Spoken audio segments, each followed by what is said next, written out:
Okay, so welcome back to the second part in the series Boanerges. Boanerges lessons from the sons of thunder. We said grace governs choices, and that is why people who were or outwardly or apparently unworthy, unlikely, and unfit to be in the team of a righteous leader like Jesus Christ were accepted. That is Boanerges' story. Now, today we are looking at the part two, or the second lesson in this series, is that good followers don't wear masks. Good followers don't wear masks. Please understand that these young men, James and John, the sons of Zebedee, were impetuous, impatient. Like we said, they were unlikely and unfit to make good followers. But for Jesus, they were accepted, not because they were fit, but because he looked beyond their uncooked and uncooked nature and found in them something he can build on. There is no one so bad that you can't find something in them that you can refine to bring the gold out of them. And so we should not be quick to judge people or quick to give up on anyone. That's a good lesson.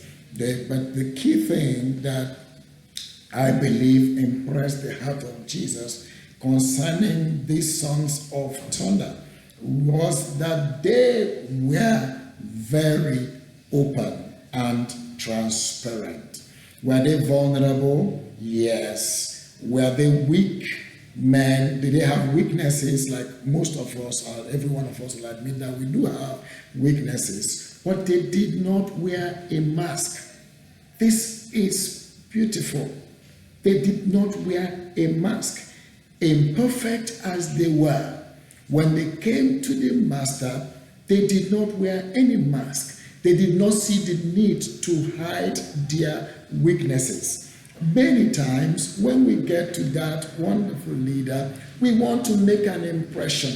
We want to win respect. We want to attract love. We want to garner favor and accolades. And for that reason, we refuse to come as we truly are. We mask the hypocrisy. We mask the folly. We mask the ineptitude. Jesus preferred those who will come to him in their raw state. Because when you come to him in your raw state, he now knows you have given him what to work with, and he knows what exactly he has as the challenge, what he has to do in your life. Hallelujah.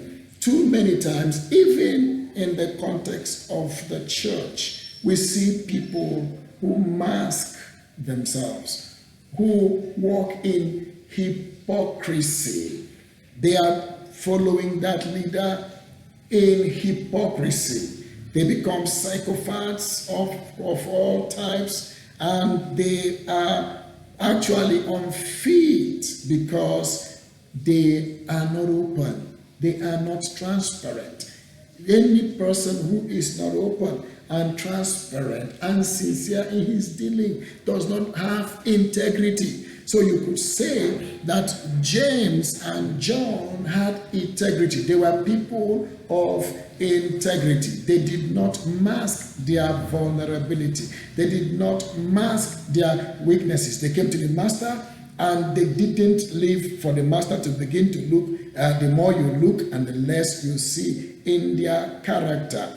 This made them good prospects for discipleship.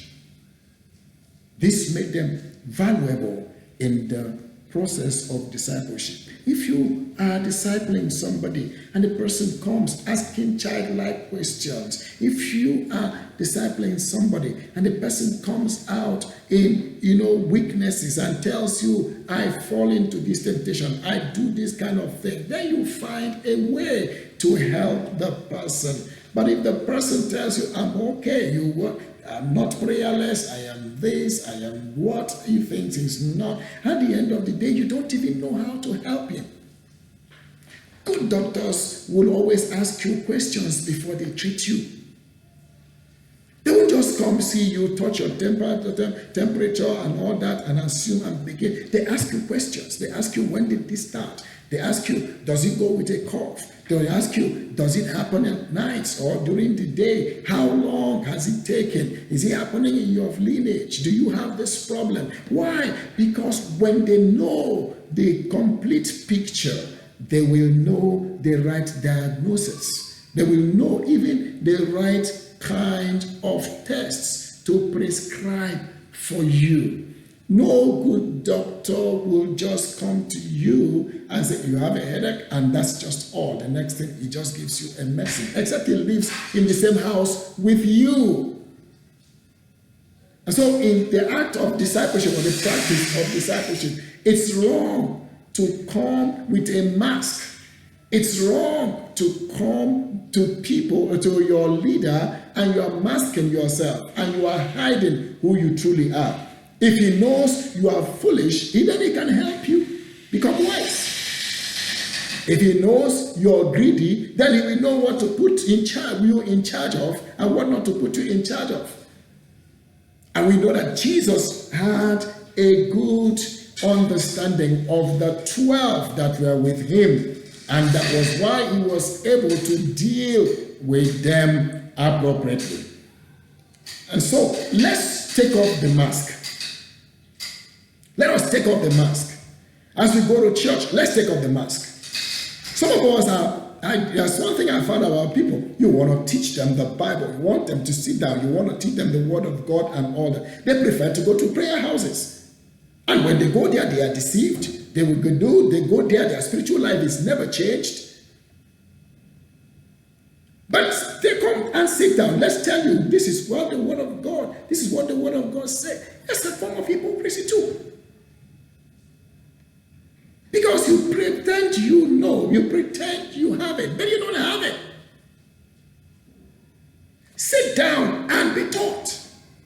Then you can get yourself out of that trouble that you are going to one prayer house or another to go and solve. Prayer houses don't save no man. Jesus does. And the greatest mentor is the one that hands you over to Jesus and expounds Jesus to you so that you can, through the Holy Spirit, by revelation, come out of that situation. Stop wearing a mask. Stop wearing a mask. They didn't hide from Jesus that they were sons of thunder. Jesus called them sons of thunder. Sons of thunder they were. Let us call thunder to kill somebody. Praise God. Another time, Jesus permit us to, one of us will be at your right hand, one of us will be at your left hand. That goes also for leaders too, because as a good leader, don't always, be like a dictator so that the people cannot talk to you and express themselves to you. If people cannot reveal to you their true content, their vulnerabilities and all that, and trust you to help them come out of it, they will come to you with pretenses, and in the midst of those pretenses, you will not be able to make an impact in their life. You will just be following you, and you think that you have followers, but you don't have them. You don't have them. So stop being a despot. Stop being a tiger as a leader so that people can approach you the way they are. And then God can use you to begin to address those weaknesses in their life. So it goes both ways. But today that's not our context. Our context is the fact that we're looking at every disciple and every follower of Christ don't wear masks. Were they over-ambitious? Okay, they were. Were they self-conceited? Yes, they were. Were they this? Were they perceived violent and reactionary? Yes, they were reactionary, but yes, they were. But understand this, that at the end of the day, these guys became some of the most devout. In fact, when push comes to shove, I can tell you that these two disciples actually were granted to sit at the right and at the left of Jesus, bar Simon. Probably Simon was going in front, because you see, when it was time for the transfiguration, he took only just the three of them. And when it was time for him to heal that daughter, Jairus' daughter, he took just the three of them. When he wanted to do close things, these were the three closest. So what was it about them that in their raw state, they did not appear to be qualified for, but they later became better? Why? It was because they came transparent. They came with openness. They came with sincerity. There's a scripture I love so much, and maybe we take it home today.